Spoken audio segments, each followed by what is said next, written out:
Jo, grüß euch benannt und einen Sakrisch-Gurden. Jetzt Kasperl. Jo, Leute. Vor 4 Wochen bin ich hier gesessen und habe gesagt, schau mal, dass es nicht wieder 4 Wochen werden, bis wir die nächste Folge von Reini Sektenmanifest aufnehmen. Und 4 Wochen später sitzen wir da. Der Bewährungsversager mit und ich, ganz wichtig. Hallo, lieber Bewährungsversager, schön, dass du wieder da bist. Hallo, ja, ich freue mich wieder hier sein zu können und dass wir jetzt hier mit diesem Schund weitermachen. Schauen wir mal. Und wir sind das letzte Mal relativ gut vorangekommen. Wir sind schon fast bei 1 Stunde. Das ist schon krass. Das wievielte ist das jetzt? Ist es das 6. oder so? 6. glaube ich, ja. Was wir zusammen jetzt machen? Ja, also so, keine Ahnung, 10 Minuten pro Video kriegen wir durchschnittlich, ne? Also 2025 ist safe. Ja. Ja, wir haben jetzt verschiedene Dinge in den letzten Tagen noch gehört, also irgendwie Dinge auf Digidoggy, die er hochgeladen hat, kam, das habe ich jetzt vorgestern behandelt, ne? Reini kommt zurück, um zu sagen, dass er nicht wieder zurückkommt und der Dragon Monday fällt weiterhin aus. Ja, mit schönen Videos. Entfolgt mir, statt sich einfach zu löschen. Statt den scheiß Kanal einfach zu löschen, Alter. Ja, das ist halt wirklich wie diese South Park-Folge, ja? Als der kanadische Prinz und seine Frau auf der Straße rumlaufen mit dem Megafon. Wir wollen keine Aufmerksamkeit und in jeder Talkshow sitzen. Wild auf jeden Fall. Und der liebe Bewährungsversager hat mir gesagt, dass Reini wohl auch wieder im Schmuddelsektor im Internet unterwegs ist und da wieder dementsprechende Geschichten zum Besten gibt. Ich harre die Dinge, die da kommen. Also, das klingt alles schon sehr nach einem bald anstehenden Comeback. Ja. Ja, aber wir können beruhigt sein, ich habe es dir vorhin gesagt, er ist nicht gewachsen. Nee, gut. Wir waren das letzte Mal bei den Grundregeln. Kurz davor hat er nochmal gesagt, ja, diese typische Geschichte von wegen so, ja, es muss niemand 24/7 nackt rumlaufen, aber wäre doch schön, ne? Es ist gern gesehen. Es ist gern gesehen. Ja. Wie ich sagte, Leute, wenn ihr in irgendeinem Bewerbungsgespräch sitzt und so einen Satz hört, man muss nicht bla bla bla, aber es ist gern gesehen, lauft, sucht euch einen anderen Job, da werdet ihr nicht glücklich. Gut. Mi amigo, da Sie der Gast bei mir im Video sind, natürlich gebührt Ihnen der erste Play-Button. Dankeschön. Dann werde ich den jetzt mal drücken. Grundregeln. Wie erwähnt, setzen wir zwar eine vernünftige Kinderstube voraus. Ich glaube auf die vernünftige Der erste Satz, ey.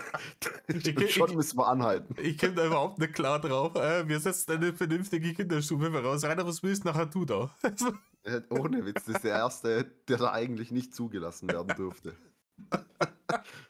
Das ist der schnellste Stopper, den wir je hatten, oder? Wahrscheinlich. Aber dennoch ein paar grundlegende Regelungen hier mal zusammengefasst. Sollte sich eigentlich alles von selbst verstehen, aber gut. Andere werden mit Respekt behandelt. Wer andere belässt... Von selbst verstehen ist ein adeliger Name, offensichtlich von der Rechtschreibung her.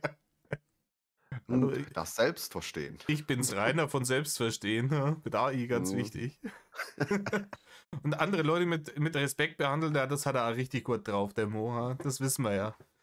Leute während der Pandemie anspucken mit den Worten, ich hoffe, ihr kriegt's Corona, also richtig mit Respekt behandelt. Ne? Ja, auch der nächste Satz. Wer andere belästigt, hat mit rechtlichen Konsequenzen zu rechnen. Anscheinend ja nicht. Anscheinend nicht. Das ist, ganz ehrlich, das ist, glaube ich, mit eines dieser Probleme, die wir echt haben. Das war schon immer ein Problem im Game und das wird auch eins bleiben, ist, dass sie die Leute einfach nicht anzeigen, also die richtigen Leute nicht anzeigen, da wo tatsächlich was rumkommen würde, weil sie den Stress nicht antun wollen. Hm? Ja, richtig, weil Rainer ist halt, da kannst du dir sicher sein, der würde diese Leute dann halt leaken. Ja, Ob da jetzt wirklich was passieren würde, das steht auf einem anderen Blatt. Also, ich weiß nicht.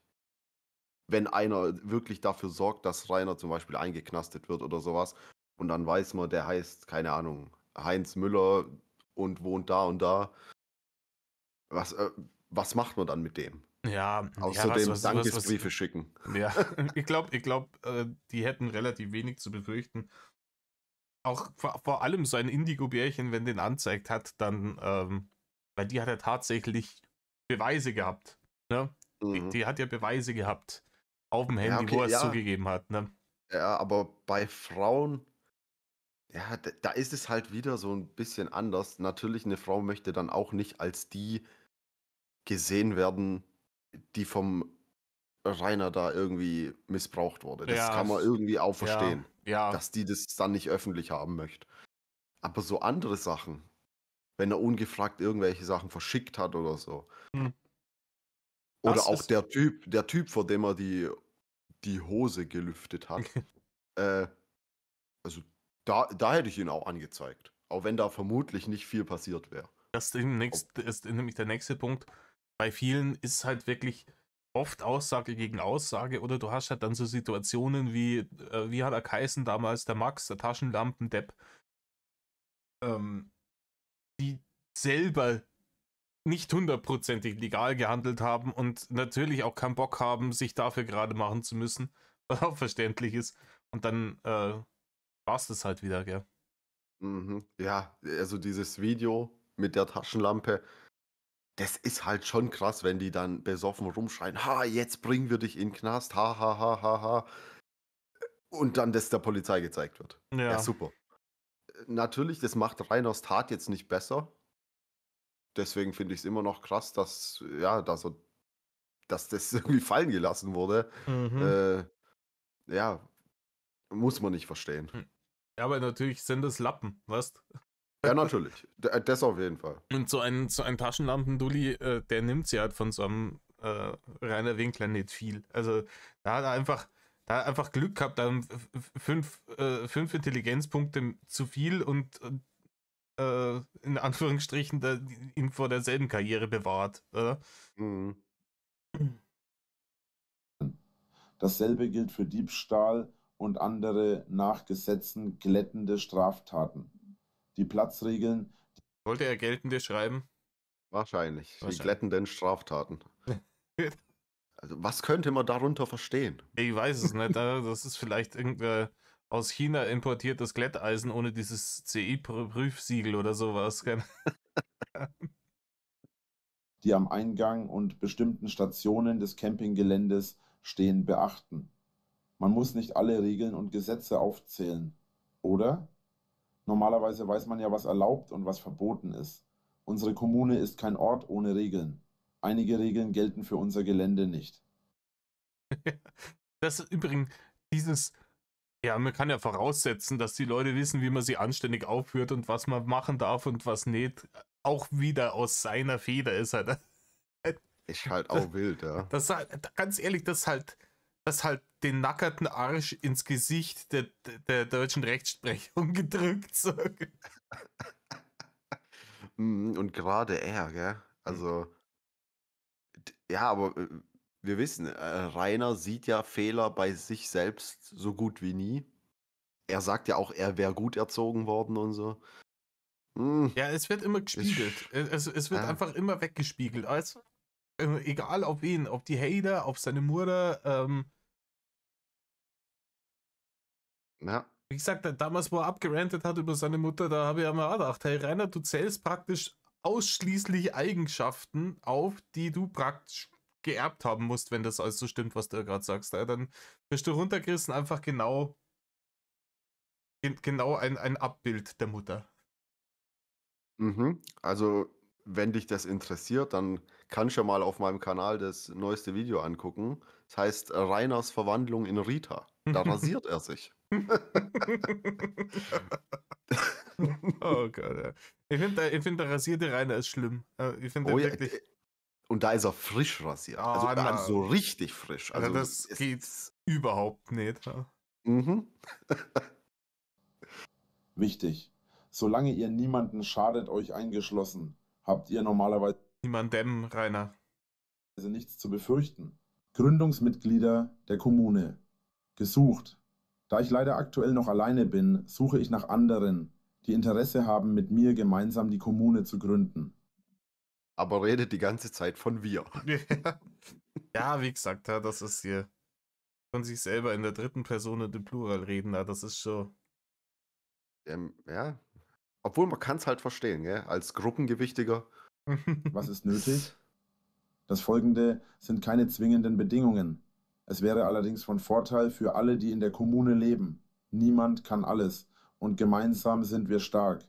Das ist eines unserer Mottos. Dinge, die wirklich wichtig sind, aber nur schwer, wen überhaupt zu lernen ist, wären Sympathie. Wen man sich nicht versteht, fällt einem das Zusammenarbeiten ganz zu schweigen von Zusammenleben schwer oder wird sogar zum Albtraum. Grundlegend habe ich selbst die Erfahrung gemacht, die Sympathie durchaus entstehen kann, wen man sich die Mühe macht, sein Gegenüber besser zu verstehen. Jeder von uns hat Sorgen, Ängste und Probleme. Niemand ist perfekt, wen man das versteht und sich Mühe gibt, sein Gegenüber zu verstehen, kann man auch lernen, ihn zu akzeptieren. Das ist nicht dasselbe wie Sympathie, kann aber auf lange Sicht zu einer zumindest vernünftigen Beziehung oder auch Sympathie führen. Ich glaube, er weiß nicht wirklich, was Sympathie bedeutet. Er verwechselt das hier, glaube ich, ein bisschen mit Empathie. Ja, oder mit Toleranz. Ne? Mhm. Also, klar, kann man dann sagen, verstehe ich. Also ich kann es nachvollziehen, was der andere bezwecken will und ne, wo dem sein Punkt ist. Aber er kann halt trotzdem einfach seine hässliche Fresse nicht ausstehen. So. Und das sind zwei verschiedene. Ne? Also das sind zwei Dinge, die können im selben Kosmos existieren. So, ich kann durchaus nachvollziehen, warum manche Leute gewisse Dinge tun, sagen, machen oder wollen. Ich kann die trotzdem für Arschlöcher halten. Mhm. Richtig. Ne? Beziehung nicht. Ich werfe jetzt mal. Nein, so weit lehnen wir jetzt nicht aus dem Fenster. Es gibt gewisse Leute, die in der Öffentlichkeit Dinge sagen, wo ich mir denke, halt, hat ein dummes Maul. Ja, das denke ich mir auch sehr oft. Gewisse Leute, die vor kurzem ihren Job in der Regierung verloren haben, zum Beispiel. Mhm. Die praktisch von ihrem Babyface-Chef gefeuert wurden. Mehr sage ich nicht. Nicht im Sinne von Liebe oder sexuell, sondern Bekanntschaft. Da wir in der Kommune aber für möglichst alle eine angenehme Umgebung schaffen wollen, ist Sympathie schon extrem wichtig. Ja, das ist auch wieder cool, dass er sowas sagt und von Sympathie redet, der halt so im Allgemeinen als sehr, sehr, sehr unsympathisch gilt. Und wenn man ihn darauf anspricht, versteht er es nicht. Ja, doch, das versteht er dann schon. Also es ist dann je nachdem, wie es wie ihm der Shorts gerade quer hängt oder nicht. Ne? Manchmal versteht er das dann nicht. Dann verplappert er sie wieder, wenn er sagt, ich versuche hier sympathisch zu wirken. Sagt, du sollst nicht versuchen, sympathisch zu wirken, du sollst sympathisch sein, du blöder Hund. Ja? Ganz genau. Aber es kommt dann wieder raus, dass es doch checkt ist, wenn er dann sagt, ja, ich habe mir das verdient, arrogant zu sein und leckt's mich doch alle am Arsch und ich bin's, das größte Wesen. Oder wenn dann sein Neid auch noch so dazu kommt und die Eifersucht. Wenn er sagt, ich kann nicht verstehen, wie Axel und so sympathisch rüberkommen können. Ja. Oder Tanzverbot. Ja, freilich kann er das nicht verstehen. Ja, weil er vollkommen empathielos ist. Ganz genau. Noch mehr gilt das für alle, die von Anfang an dabei sind. Und ich muss also sagen, ich wette was, der hat Gronkh nicht deswegen geschaut, weil Gronkh ein sympathisches Kerlchen ist. Und ich finde schon, dass Gronkh ein sympathisches Kerlchen ist. Ich schaue jetzt den nicht viel, aber so von dem, was ich mitgekriegt habe, er ist ein netter Dude irgendwie. Ne? Sondern der hat Gronkh deswegen verfolgt, weil er sich abschauen wollte, wie man mit Daddeln im Internet reich wird. Ja. Das stimmt. ob der cool ist oder nett oder sonst irgendwas, wie der mit seiner Community umgeht, vollkommen wurscht. Ne? Das war ihm gerade scheißegal. Er wollte halt auch einfach daddeln und dafür mit Barren beworfen werden und hat nicht verstanden, dass ein gewisses Charisma dafür absolut notwendig ist und dass er das halt nicht mitbringt. So. Mhm. Ja, mittlerweile ist ihm Gronkh aber nicht mehr so wichtig. Na, weil der Gronkh, der hat ihn ja verraten. Also obwohl Gronkh ja niemals irgendein Commitment ihm gegenüber gehabt hätte. So. Also der konnte ihn gar nicht verraten, weil die ja nie irgendwas miteinander zu tun. Aber er als Kollege der hätte nie im Internet irgendwas Böses über ihn sagen dürfen. Das ist schon schwerer Verrat. Erinnerst du dich an Rainers geplantes 10-jähriges Jubiläums-Special? Nein. Okay, ich erkläre es kurz, wenn das okay ist. Ja, heraus. Rainer hatte vor, für sein Jubiläum mit mehreren anderen YouTubern oder auch Streamern zusammen Videos zu machen, wo sie ihm Fragen stellen. Und ja, ungefähr ein halbes Jahr vor dem 11.11., wie er ja immer sagt, ja, was ja auch nicht stimmt. Bullshit, ja. Genau, hat er so ein Video rausgehauen, das haben wir auch vor kurzem behandelt. Und da zählt er dann ein paar YouTuber auf. Zum Beispiel, ja, Montana Black, Gronkh, Unge, Iblali, Ja, genau, Tanzverbot, Axel, Gurkensohn und so weiter. Herr Newstime, glaube auch. Die üblichen Verdächtigen. Ja. Genau. Und dann sagt er hat diese Leute in Kategorien oder ja, in Stufen unterteilt, wie wichtig sie sind für diese Videos. Und dann, es ist wirklich sein Ernst gewesen, dann sagt er zum Beispiel, Tanzverbot ist ein klares Ja. Herr Newstime ist ein definitives Vielleicht. Definitives Vielleicht. Ja, genau, so sagt er das. Und Gronkh ist ein Nein. Gronkh ist unwichtig. Also es ist unwichtig. Aber er kann sich trotzdem bei ihm melden. Ohne Witz, schau dir das bitte an. Da merkst du, wie Rainer denkt. Der sagt allen Ernstes in der Öffentlichkeit so, ja, du bist mir wichtig, mit dir würde ich gerne was machen. Du auch, du vielleicht und du absolut nicht, aber du kannst dich trotzdem melden. Das ist so ungefähr, wenn ich auf einer Dating-Plattform bin und ich werde von irgendeinem Menschen angeschrieben und ich sag so, boah, tut mir leid, du bist grottenhässlich. Also beziehungstechnisch wird das auf jeden Fall nichts. Wenn du zum Bumsen kommen willst, kannst du aber trotzdem kommen, bitte. Ja, genau. Also, was er da vom Stab lässt, und es ist einfach sein Ernst. Und da sieht man wieder, dass Rainer nicht in der Lage ist, mit anderen Menschen umzugehen. Hey, Also wie er sie behandelt und so, das ist, Rainer merkt's nicht. Rainer ist kernasozial, einfach. Die Definition, der ist nicht in der Lage, mit anderen Menschen klarzukommen, was ja das ganze Kommunenbums hier jetzt nur vollkommen Hanebüchener macht, wie es eh schon ist. Ja? Also der absolut unsozialste Mensch, der mit niemandem auf der Welt klarkommt, weil er so dermaßen in seinem narzisstischen, selbstverliebten, weiß nicht, was das ist, in dieser Welt lebt, in der es nur Rainer Winkler gibt, hier Being John Malkovich mäßig. Der will jetzt eine Gemeinschaft gründen, wo dann die Leute irgendwie alle Sympathie haben sollen und vollkommen irre. Ja. Wer sich der Gründung unserer Kommune anschließt, wird später vermutlich öfter als andere um Rat gefragt. Was nur logisch ist, denn wer weiß besser über die Kommune Bescheid als die, die von Anfang an dabei sind. Ja, aber das ist auch wieder so ein Schmarren. Da hat er wieder irgendeinen Film gesehen, oder? Wahrscheinlich. Von irgendeinem Sektenfilm wahrscheinlich. Ja, irgend sowas. Oder wie hat das geheißen hier? M. Night Shyamalan, The Village. Ne?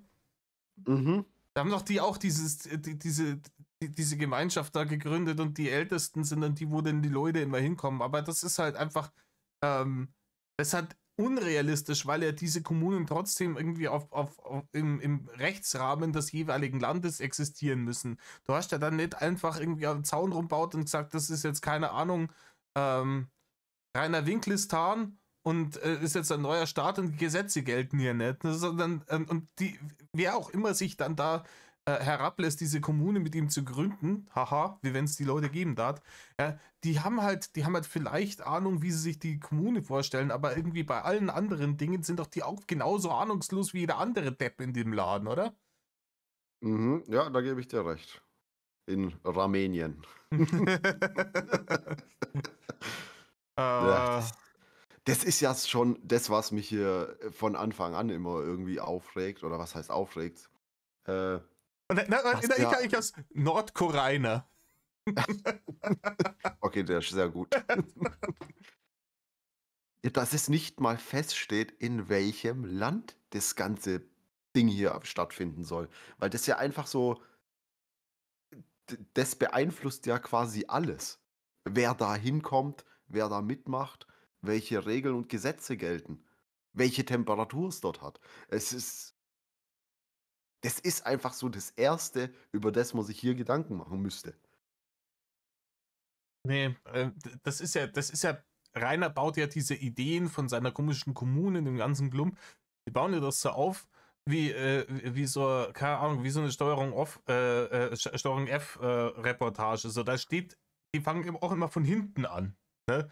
Also die fangen mit der Conclusio an und dann suchen sie sich alles zusammen, das zu dieser Conclusio führt, ob es Sinn macht oder nicht. Und bei Rainer ist es also, Rainer hat diese Idee, dass diese Kommune gegründet werden soll und in dem Moment ist die praktisch in seinem Kopf schon existent. Wie man dann dahin kommt, ist dann schon vollkommen irrelevant. Da schauen wir mal, wie wir das am besten machen, wie wir das umsetzen können. Ne? Ja, aber wehe jemand stellt irgendwelche Fragen, dann heißt, das ist alles nur rein hypothetisch, aber hier könnt ihr schon 100 € zahlen, um euch zu bewerben. Ja. Und ganz ehrlich, das ist mit auch einer der Gründe, warum ich sage, der kommt wieder. Ne? Wir haben noch nicht das letzte von Rainer Winkler gesehen.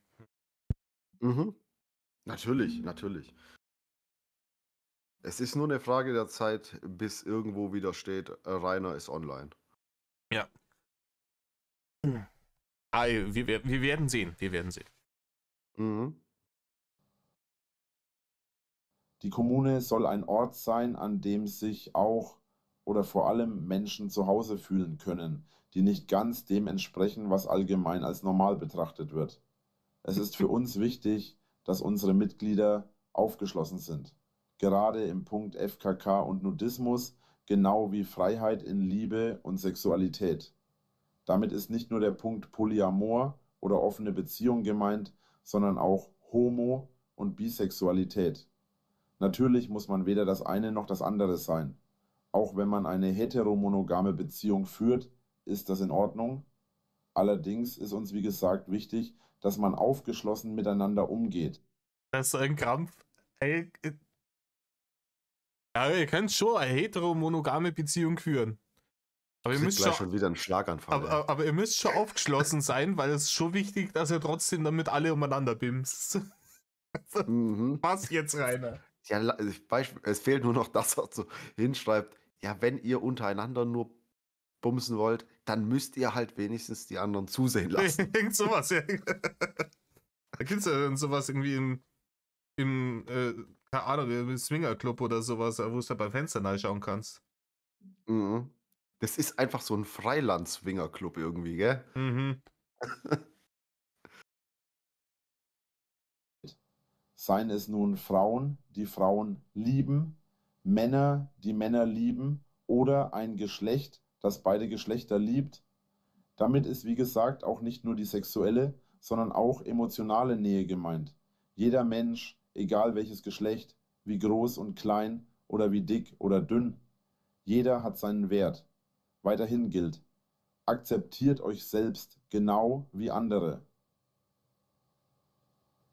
Neben sozialem Verständnis und Akzeptanz benötigen wir natürlich auch Menschen, die sich mit Dingen auskennen oder bereit sind zu lernen, die der Kommune helfen. Von Landwirtschaft über Tierhaltung bis hin zu handwerklichen Dingen benötigen wir Menschen mit Talent oder Wissens- und Tatendurst. Okay, Ja. also da sind dann Leute, die kümmern sich so um die Landwirtschaft, um die Tierhaltung, machen handwerklich alles Mögliche, Reparaturen und so. Und Rainer, der stellt den anderen Wissen in Form von irgendwelchen Let's Plays zur Verfügung.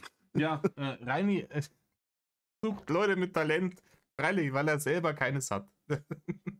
Genau. Oh, meine Fresse. Und ich glaube, der wird das tatsächlich so argumentieren, so, ja, die machen ja das kann jetzt ich nicht so gut, dafür kann ich irgendwie dafür sorgen, dass Barren reinkommen, weil ich bin ja der große Internet-Zampano. Er hat ja auch mal in irgendeinem Video gesagt, ja, so arbeiten, körperlich arbeiten ist nicht so mein Ding. So, ich bin eher der Kreative. Ja, und mit was bringst du dann in diese Kommune ein mit diesem Kreativen? Also will er die Leute dann irgendwie unterhalten und da irgendwelche Stories erzählen? Das hat ja keinen Wert für so eine Community. Ja, das ist. Da ist im Hintergrund, im Ogerstübchen schon, wie kriege ich das hin, dass ich da weiterhin nicht tatsächlich was tun muss. Ne? Dass der YouTuber-Alltag weiter gepflegt werden kann. Ganz genau. Stell dir das mal vor, Rainer muss da irgendwas körperlich machen. Und wenn es nur sowas ist wie im Hühnerstall die Eier einsammeln. Der wird damit überfordert. Ja, freilich. Ja, Küken quetschen, ne? Egal ob sie schon geschlüpft sind oder nicht. Ja, dann braucht es aber auch irgendwie einen, so wie bei Django Unchained. Ja, das ist das letzte Mal, dass du Eier fallen lässt. Und dann schnallst die Peitsche.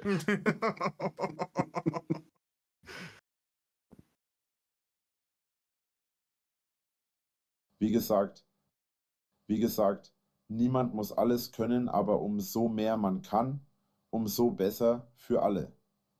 Wobei ich hier deutlich betonen will, niemand soll sich zu Tode schuften müssen. Zu unseren Grundsätzen gehört, dass man neben Arbeit auch Entspannung benötigt. Daher ist es gut, wenn man mehr Menschen hat, die sich mit mehr beschäftigen können. Nicht damit sie mehr arbeiten, sondern dass alle Bereiche abgedeckt sind.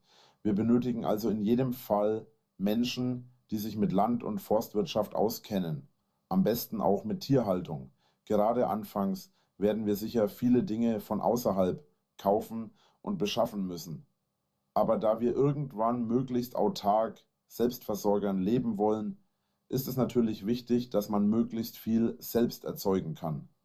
Je mehr, desto weniger ist man auf Außen angewiesen. Autark. Also auch das Internet. Das stellen die einfach selber her. Die Kinder, die klopfen die MBs irgendwo in irgendeiner Mine ab.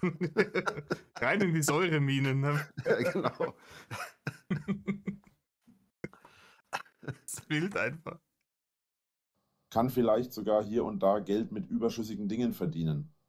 Da eine Kommune neben den genannten Dingen ja auch Aufgaben, die vielleicht weniger offensichtlich sind, hat, würde ich gerne das Thema Finanz- und Bürokratenthemen ansprechen. Ich für meinen Teil kenne mich kaum bis gar nicht damit aus. Ich habe auch dafür absolut keinen Kopf, weswegen ich praktisch schon bei den einfachsten Dingen Probleme habe. Das ist endlich einmal ehrliche Aussage. Aber wollte ich auch gerade sagen. Aber Reini, was qualifiziert dich dann, am Kopf dieser Kommune zu stehen und hier den Gründungsmitglied und Organisator zu geben? Wenn du keine Ahnung von irgendetwas hast. Richtig. Aber ich finde es eigentlich ganz gut, dass er das hier wirklich zugibt. Also, dass er davon keine Ahnung hat. Was eigentlich auch komisch ist, weil er hat ja in seinen älteren Videos immer gesagt, er macht zweimal die Woche irgendwie seine Steuererklärung im Büro. Ja, ich weiß auch nicht, keine Ahnung, warum man die zweimal die Woche machen muss, die Steuererklärung. Daher wären neben den Kenntnissen über Land und Forst etc. auch Mitglieder wichtig, die sich damit auskennen. Was Dinge wie Kochen, Putzen oder Ähnliches angeht, so wäre es gut, wenn man das so organisieren kann, dass man eine Art Plan aufstellt, in dem jeder mal drankommt. Auf diese Weise kann sich niemand beschweren. was uns wünschen, was wir uns wünschen würden, ist an sich ganz einfach. Würden uns wünschen, Menschen in die Kommune zu holen, die grundlegend ähnliche oder gleiche Ansichten haben. Vieles Thema in der Kommune, so wie unserem Glauben, sind für viele Menschen schwer oder gar nicht nachzuvollziehen. Ich weiß nicht, ob es viele Menschen gibt, denen es wie mir geht, dass man sich isoliert und ausgeschlossen fühlt, nur weil man andere Wertvorstellungen, Ideale oder Weltbild hat. Ich muss jetzt da mal kurz reingrätschen. Ich habe mir in letzter Zeit relativ viel so Gerichtspodcasts angehört. Gell? Da gibt es irgendwie vom Hessischen Rundfunk einen, ich weiß nicht, wer den kennt. Das ist ganz cool, die behandeln halt da echte Fälle. Und manchmal ist das ein bisschen lockerer und manchmal ist es ein bisschen schwieriger. Aber da war eben ein Fall, das war ein bisschen schwierigerer Fall. Und da ist es eben um einen P-Punkt-Kriminellen gegangen, der auch vollkommen uneinsichtig war. Also der auch, wo du gemerkt hast, anscheinend auch in der Verhandlung und allem und wie er sich gibt, der hält das für komplett richtig, was er da tut. Und ich muss sofort an Reini denken. Mhm. Und das ist jetzt, deswegen komme ich jetzt, weil über die Aussage komme ich jetzt da wieder drauf, weil das auch wieder so deutliche Aussage ist von wegen, ich habe überhaupt nicht reflektiert, warum die Leute das nicht gut finden, wie ich drauf bin. Das ist jetzt nicht so, dass man sagt, hier geht es um die Diskussion, ob jemand Ananas auf der Pizza haben will oder nicht, sondern es geht um grundlegende gesellschaftliche Regelungen, die wir haben, wo es halt einfach, hier Kinderschutz etc. bla bla. Und er begreift das halt nicht, weil das für ihn vollkommen normal ist und ich halte das für bei jedem Menschen für eine sehr, sehr gefährliche Einstellung. Ne? Ja, diese Einstellung, die hat ja Rainer auch. Also sein komisches Weltbild. Ich erinnere dich da nur mal an dieses, wieder das, wo er die Hose gelüftet hat. Da war ein Kind und er dann im Nachhinein sagt, ja, das war ja eh ein Junge. Dann hat er das ja eh schon mal gesehen. Also, wenn jemand wirklich so denkt, dann ist er das Problem. Ja. Völlig egal, ob er es versteht oder nicht. So. Und wie gesagt, keine Ahnung, diese Argumentation, die hätte auch von einem katholischen Priester kommen können. Mhm, genau.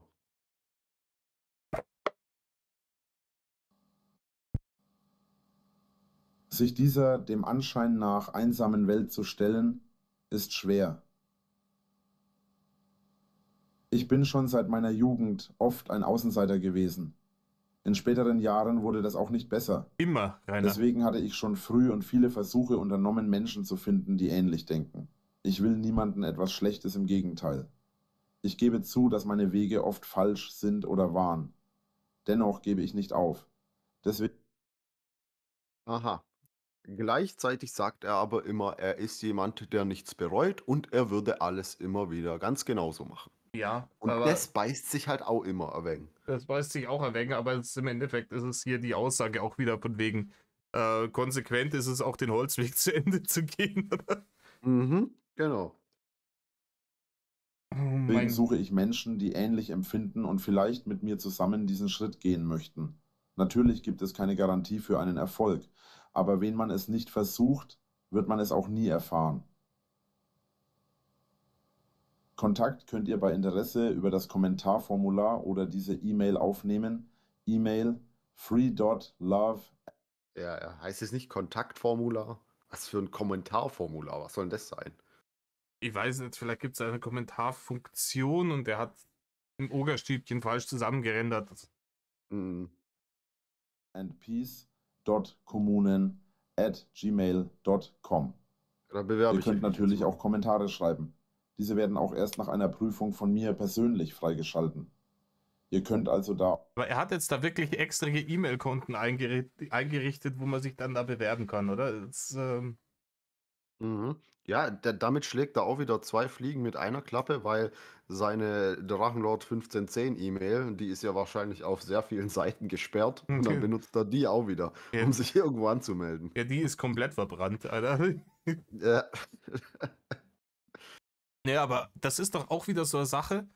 Er behauptet ja, er steif und fest ja immer noch, er wäre seit einem Jahr, wo er das angekündigt hat, ganz aus dem Internet verschwunden. Das ist er halt nicht. Ja, er versucht ja hier immer noch, das Internet dazu zu nutzen, sich einen materiellen Vorteil, sagen wir es mal so, zu erschleichen. Indem er hier Mhm. Leute sucht, die mit ihm die Kommune da machen und ihm natürlich die entsprechenden Barne hinten reinschieben. Mhm. Richtig. Also, Genau. ob er jetzt versucht, die Leute auf TikTok um ihr Geld zu prellen, indem er ihnen sagt, hey, spendet's mir, dann kriege ich wieder einen Führerschein und kann besseren Content machen, was niemals passieren wird. Oder ob er die Leute versucht, darüber zu scammen und zu sagen, hey, kommt doch in meine Kommune und gibt's mal Geld, das mitmachen darf's. Ist doch Jacke wie Hose. Das ist Betrugsversuch im Internet. Das ist genau dasselbe Scheiß, den er vorher gemacht hat. Und das ist nur kein halbes Jahr her, dass das im Internet noch war. Hm? Mhm. Ja, es gab ja haufenweise solche Sachen. Und seine komischen Ansichten oder Ausreden, Rechtfertigungen, so wie mit diesen komischen Plastikdingern da, wo er gesagt hat, ja, wenn ihr euch da diesen Rang kauft oder mir das und das Geld spendet, dann bekommt ihr hier irgendwie so einen komischen Anhänger. Ja, und das ist dann nicht verkauft, sondern das ist eine Belohnung für eine Spende. Ja, ja, genau. Das, Mhm. er wollte ja noch seine restlichen Booster noch verkaufen dadurch und Autogrammkarten und so ein Scheiß. Das weiß ich auch noch. Mhm, genau. Also, hat er ja auch nur gemacht, weil er dachte, dann druckst er sich so irgendwie um diese Steuer, Finanzamt und so weiter Ja, da völlig, drumherum. aber es ist halt auch wieder hageldumm, weil die kann mir ja auch irgendwie einen Laden aufmachen und hängen draußen ein Schild hin. Sage die, was da dran steht, nicht, was ich da ausgezeichnet habe, das sind gar keine Preise, das sind Vorschläge für Spenden, die ihr mir geben könnt. Und Mhm, genau. dann könnt ihr das mitnehmen und dann läuft das hier über Wohltätigkeit und muss ich keine Steuern dafür zahlen. Ne? Das ist ein Ganz genau. Riesenschmarrn. Ja, versuchen wir das doch mal. Gehen wir mal in den Mediamarkt und sagen: Ich spende euch jetzt 1.200 € und dafür als Dankeschön bekomme ich diesen Fernseher. Ja, keine Ahnung, kannst du eben, dann musst du halt schauen.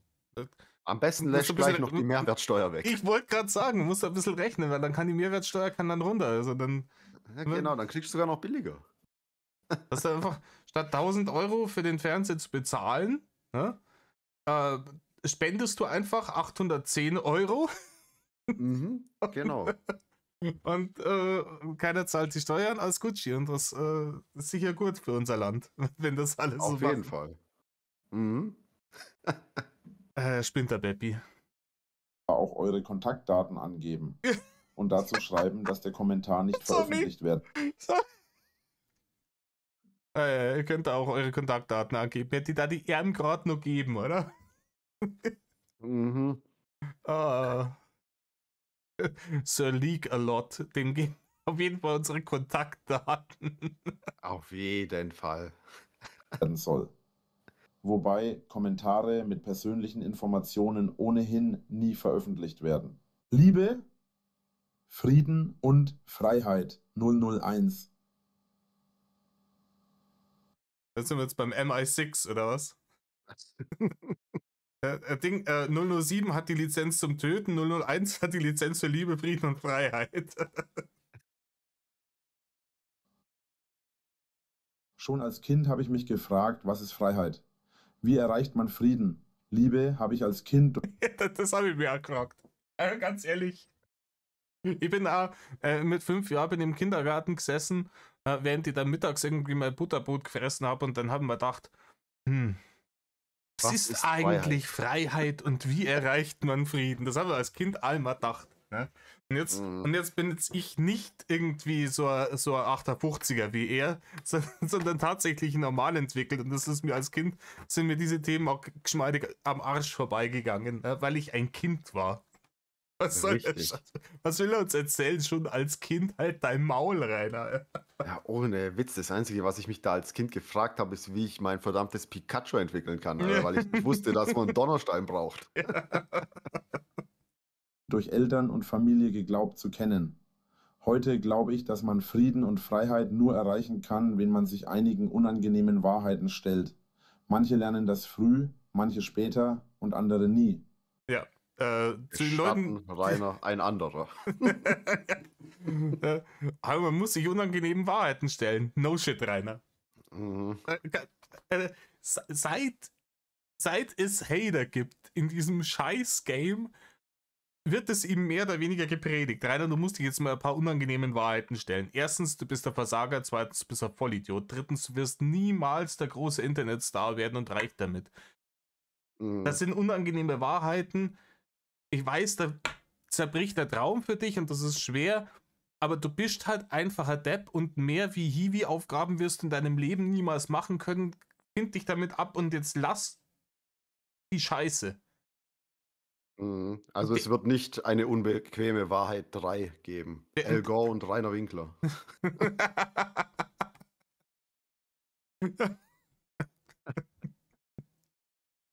Oh, ne? Wild einfach, es ist so wild. Mhm. Normalität ist eine Illusion.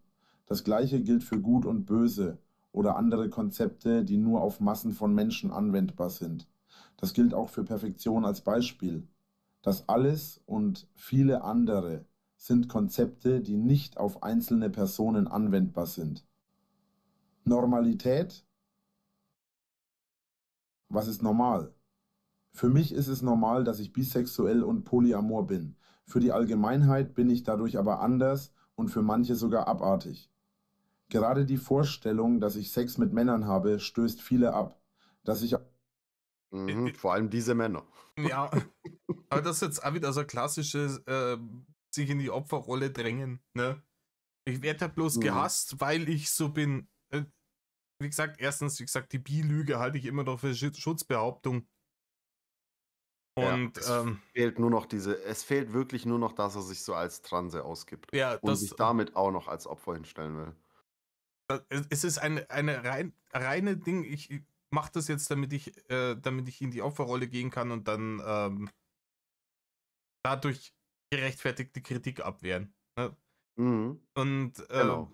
das kotzt mich so massiv an, weil die Leute immer sagen, bloß weil er wegen dick und dumm oder sonst was ist, keiner hasst ihn, weil er dick ist, keiner hasst ihn, weil er dumm ist, keiner hasst ihn, weil er angeblich bi wäre, wenn er es denn wäre, oder sonst irgendwas. Die Leute hassen ihn einfach, weil er einen widerlichen Charakter hat, der einfach hassenswert ist. Punkt. Absolut. ich auch Sex mit Frauen habe, nehmen einige gar nicht zur Kenntnis. Für Diese Frauen nicht. Das hat noch nie jemand zur Kenntnis genommen. Richtig. Ist er schon drin?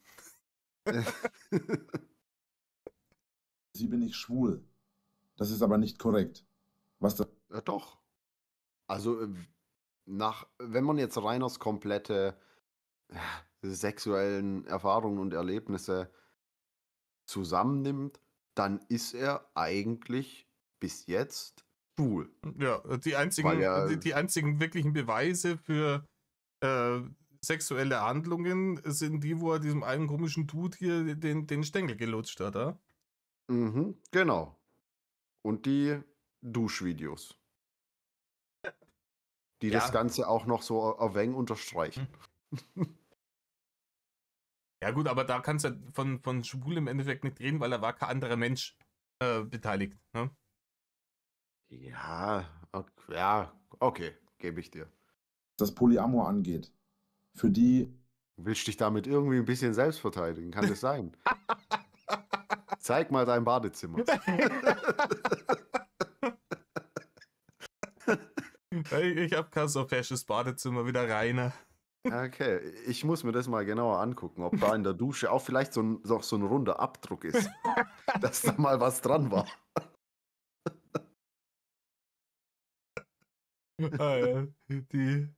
Jetzt ist raus, die Luans aus Rainers Lager, die habe alle ich. die die es nicht wissen. Es bedeutet, dass man mit mehr als einem Menschen in einer Liebesbeziehung leben will und oder kann. Lange Zeit habe ich geglaubt, dass ich nur einen Lebensliebespartner haben könnte. Das ist aber nicht so.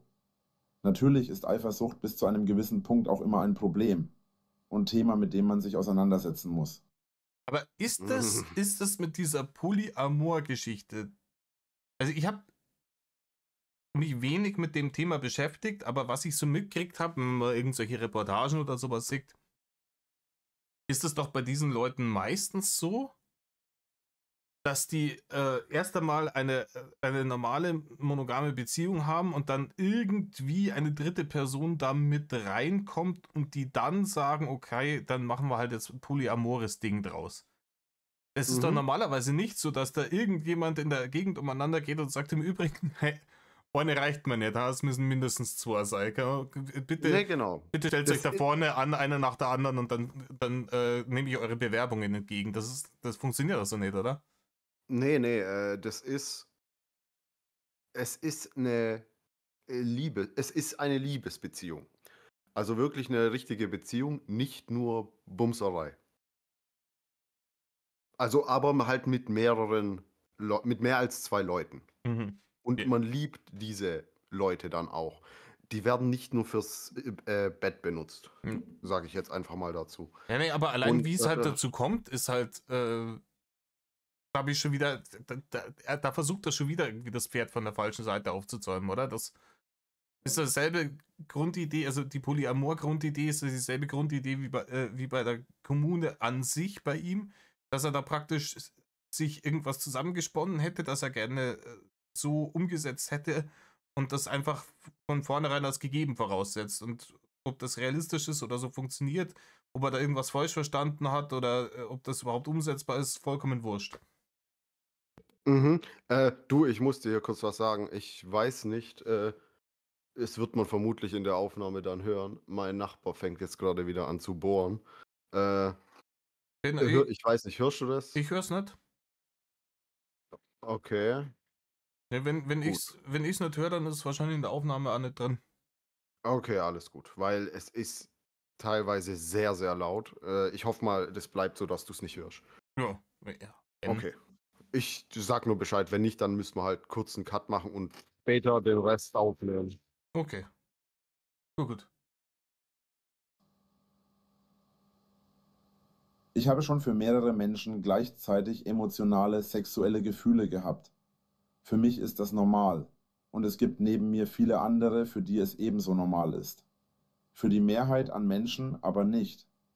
Bin ich deswegen nicht normal? Doch das bin ich. Ich bin normal. Ich kenne jemanden, der homosexuell ist. Für ihn ist das normal, für mich auch, weil es für ihn normal ist. Aber ja, dieses Normal-Ding, also für mich ist halt normal das, was die Mehrheit macht. Ja, aber wie gesagt, ich bin der Meinung, warum da normal auch dann immer als wertender Begriff zugrunde gelegt wird. Das ist ja praktisch, der komplette Absatz beschreibt ja normal als wertenden Begriff. Und ich halte ja normal nicht für einen wertenden Begriff, sondern das ist halt einfach so Standard. Das ist halt das, was die meisten sind. Ja? Genau. Es hat keine Wertigkeit. Das hat ja, wenn du da praktisch anders bist in einer gewissen Hinsicht, dann hat das ja nichts damit zu tun, dass das besser oder schlechter ist, grundlegend gesehen. Ne? Also, genau. Aber ja, wie gesagt, das ist hier ganz von diesem großen Opferporträt von sich selber, dass er sich da malt, ist das halt auch wieder. Aber für viele andere Menschen ist es nicht normal. Früher wurden Menschen, die gleichgeschlechtlichen Partnerschaften bevorzugten, sogar verfolgt. In manchen Ländern ist das bis heute so. Auch wenn heutzutage viele Menschen zum Glück toleranter sind als vor noch 20 oder 30 Jahren. Dennoch wird es noch nicht als Normalität betrachtet. Der Grund dafür ist einfach. Normalität ist etwas, das massentauglich sein muss. Anders gesagt, Normalität ist nur dann Normalität, wen die Überzahl an Menschen es als normal sieht. Sowohl homo-, bisexuelle wie auch Poly- und andere Formen der Liebe und Sexualität ist nun mal in der Minderheit. Mhm, Gut und richtig. böse. Ja, aber der letzte Satz ist ja, ne, der macht ja Sinn. Ich verstehe aber nicht, was der ganze Scheiß davor sollte. Wie gesagt, Ja, natürlich. wenn man das nicht wertend sieht, freilich, ne? Das gibt es und es ist insofern natürlich normal, dass es ja nicht irgendwie verächtlich ist oder sowas. Und das geht ja an niemanden was an, was die Leute irgendwie daheim im Schlafzimmer machen. Ne? Und Genau. was sollte dann der ganze Absatz? Das war jetzt ein einziger riesengroßer Hirnfurz wieder, oder? Ja, so sehe ich das auch. Mhm.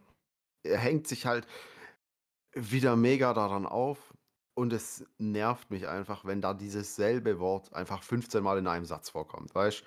Also, wir haben es verstanden, Rainer. Das ist ein bisschen so, ich weiß nicht, kennst du das noch von damals in der Schule, wenn man irgendwie irgendwelche Klausuren, Schulaufgaben oder sowas in Deutsch geschrieben hat und man hat gewusst, okay, das sollten so 4 Seiten oder sowas sollten es werden und du kommst einfach nicht, dann schreibst einfach irgendeinen Krampf rein und wiederholst dich 300.000 Mal, damit du auf die Seitenzahl kommst.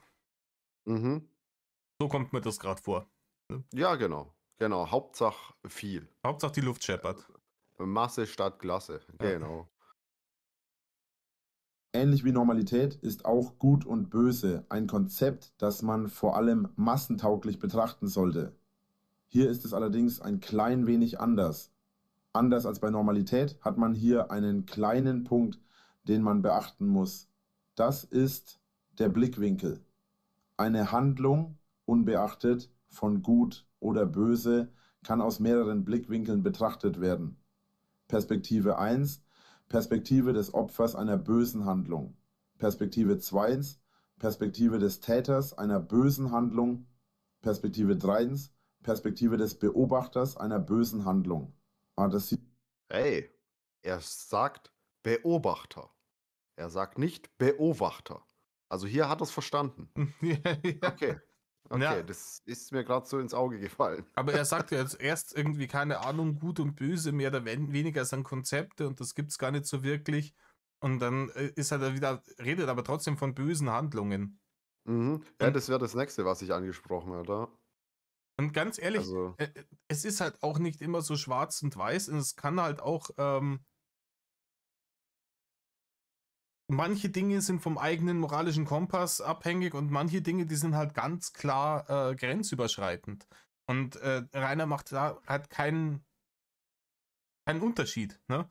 Also wenn ich jetzt zum Beispiel, weil das Thema in den letzten Jahren gekommen ist, auch wegen Rammstein-Skandal oder sowas, wenn ich jetzt zum Beispiel mein eigener moralischer Kompass mir sagt, ich finde das nicht cool, wenn Leute hier so Rockstar-Leben führen und nach ihren Shows irgendwie mit wechselnden Leuten irgendwie ne? Knoppers und immer wieder Knoppers machen, dann ist das mein eigener moralischer Kompass, solange aber alle Leute, die daran beteiligt waren, volljährig und einverstanden damit waren, was da passiert ist, geht es mich einen Scheißdreck an. Ne? Wenn ich jetzt aber zum Beispiel, keine Ahnung, ich nehme das Beispiel jetzt mal komplett aus der Luft gegriffen, wenn ich zum Beispiel in der sächsischen Provinz in so einem komischen Monteurszimmer wohne und es kommt eine Frau zu mir, die mich besucht und sagt, sie will aber nichts von mir und ich krabbel die an, während sie pennt, dann ist das definitiv grenzüberschreitend, weil auch vor allem rechtlich relevant. richtig. Und dann kann man das Natürlich. eine tatsächlich als böse Tat auch vor dem rechtlichen Rahmen sehen, weil das ja was ist, worauf wir uns als Gesellschaft komplett geeinigt haben. So, das ist nicht in Ordnung. Und das andere kann ich als böse Tat sehen, wenn es meinem eigenen moralischen Kompass nicht entspricht, aber das ist dann wieder komplett mein Bier und mein Problem. Mhm. Ja, ich glaube, das schreibt er hier weiter unten auch, wobei es sicher auf die persönlichen Einstellungen der Person ankommt.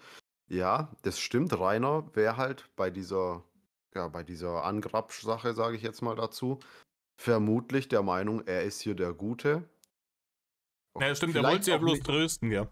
Genau, und er hat ja dadurch für sich persönlich etwas Positives bekommt. Für ihn war das ja positiv da, die da anzugrapschen oder sowas. Also, Es hat ja kurzzeitig irgendwie irgendeinen Trieb befriedigt oder sonst was. Er würde sich aber auf keinen Fall als den Bösen sehen. nee, Rainer ist niemals der Auf gar keinen Böse. Fall. Rainer ist immer der Gute.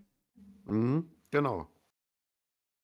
Sieht mal nur 3 Perspektiven. Es gibt noch andere, wie Zens B., die es aus dritter Position, das heißt, die es von Opfer, Täter oder Zeuge erzählt bekommen oder durch die Zeitung etc. informiert werden. Aber diese 3 ersten Punkte sind die, mit denen wir uns eben mal beschäftigen. Nehmen wir mal ein klassisches Beispiel. Jemand, der Drogen verkauft. Er wird von Beobachtern als Täter, böse, gesehen. Vom Opfer, dem Konsument, als gut oder böse. Liegt auch an der persönlichen Blickwinkel. Ich bezweifle, dass Abhängige, die auf dem Schwarzmarkt irgendwie bei irgendwelchen Dealern ihren Stoff kaufen, damit sie nicht irgendwie in irgendwelche Entzugsepisoden reinrutschen, ich bezweifle, dass die den Dealer als den Guten sehen. Ich glaube auch nicht. Weißt du, was ich meine? Ich glaube nicht, dass das so, das war ein guter Freund. Der Dealer selbst sieht sich weder als gut noch böse, wobei das sicher auch auf die persönliche Einstellung der Person ankommt. Gehen wir erstmal auf den Dealer ein. Betrachten wir es aus verschiedenen Blickwinkeln. Er ist jemand, der das Geld braucht, weil er Familie oder Schulden hat. Er hat keine...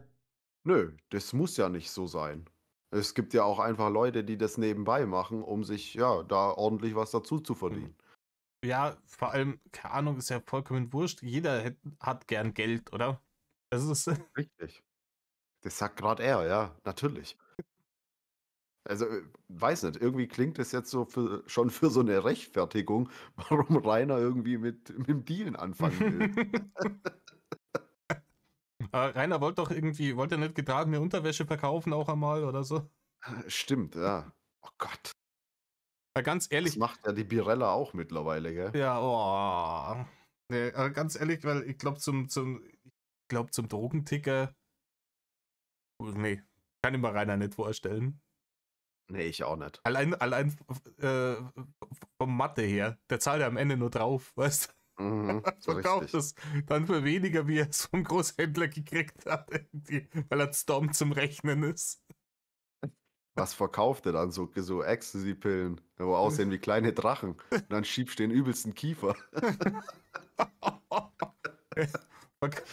Keine Ahnung, vielleicht verkauft er die Viagra aus seinem Rucksack, ich weiß es nicht. Ach, das könnte echt sein, gell?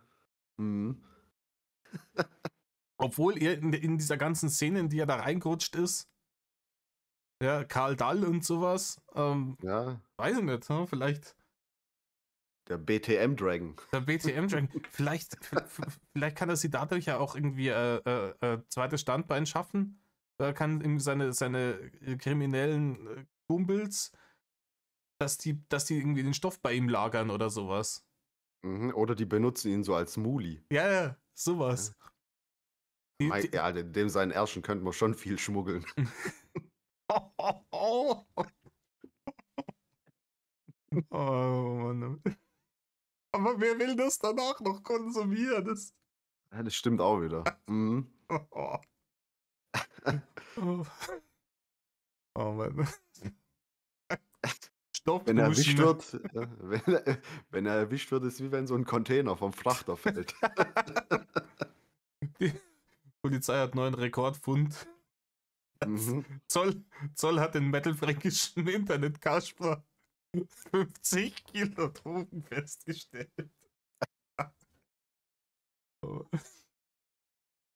Keine anderen beruflichen Optionen oder diese reichen nicht für das benötigte Geld. Gerade in der heutigen Zeit. Ist er aus der Sicht des Beobachters immer noch der Böse? Vermutlich für einige, aber sicher nicht für alle. Dann gibt es natürlich auch die, die einfach nur geldgeil sind und es geil finden, andere zu Süchtigen zu machen, damit sie Kunden haben. Das sind dann sicher welche, die man als böse betrachten könnte. Nun der Kunde. Er ist das Opfer von Drogenkonsum, wurde vielleicht sogar absichtlich von jemandem zum Süchtigen gemacht. Ist er böse, weil er Drogen nimmt Die meisten sind nicht böse, sondern krank und abhängig. Die Mehrheit wurde von Leuten zum eigenen Vorteil abhängig gemacht oder sind es aus Gruppenzwang geworden. Es gibt aber viele, die aufgrund dieser Sucht Dinge tun wie stehlen oder Schlimmeres. Der Mensch kann oft gar nichts dafür. Er denkt oft nur an die nächste Dosis oder was auch immer er konsumiert. Okay, also Dosis ist schon mal eine Droge. Okay, gut zu wissen. Er ist also eher ein Opfer. Es gibt dann natürlich auch viele, die sagen Selbstschuld. Das ist aber zu einfach gesagt. Sicht des Beobachters sind in dem Zusammenhang ja wir gewesen. Daher kommt es jetzt auf euch an. Ist der Dealer oder der Kunde gut oder böse? Ihr seht, gut und böse ist nicht immer so leicht zu bestimmen. Es ist eine Frage der Perspektive. Außerdem heißt es nicht das, was für einen böse ist, für alle böse ist. Ein schwieriges Konzept. Zum einen checke ich nicht, warum er jetzt irgendwie über Drogendeals schwadroniert für 10 Minuten, wenn es eigentlich um seine Kommune geht. Das ist komplett abgeschwiffen. Zum anderen ist doch das auch wieder Horseshit, was er da geschrieben hat. Dass der Dealer sich nicht als der Böse sieht, schön und gut, ja, aber alle anderen sehen ihn ja schon als böse. Die Gesellschaft, der Kunde und vor allem die Gerichte.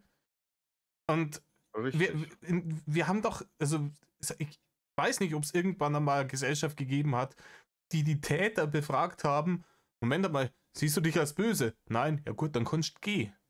Das ist ein Schmarrn einfach. Ja, das ist einfach ein dummes Beispiel, was er da gebracht Ist hat. super dumm. Aber vielleicht hat er schon so ein paar Ideen, was diese Kommune so anbauen könnte. Mhm. Meinst du? Die Coca-Plantagen. Ja, Reini auf Kokain, Alter, das würde ich nicht gern erleben. Der ist eh schon hochtrabend genug, Alter. Der braucht nicht noch irgendwas zu nehmen, was ihn weiter aufputscht. Mhm. Vielleicht wird Reini mal zu so einem komischen Börsenkasperl, ne? Dann läuft er im XXXXXL Armani-Anzug in der Gegend umeinander.